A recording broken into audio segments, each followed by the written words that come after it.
Dapat ba na magpanggap? Ako ngayon'y suwitira.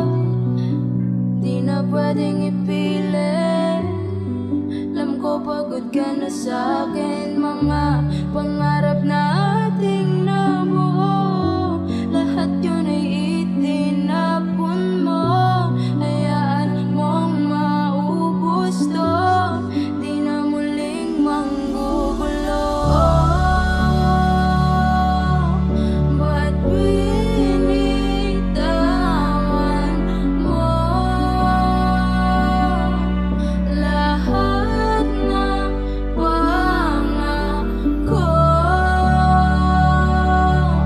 na walang katapusan?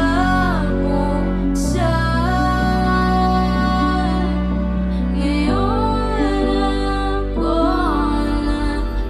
Huwag nang pilitin kahit pwede. Masasaktan lang tayo kagaya rin to ng dati. Nagkataon lang yun lahat kaya pinagtagpo, para mabawasan ang sakit at ang dalang tampo. Napilitan lamang tayo na magsimula muli, umaasa na muling maituwid pa ang mali.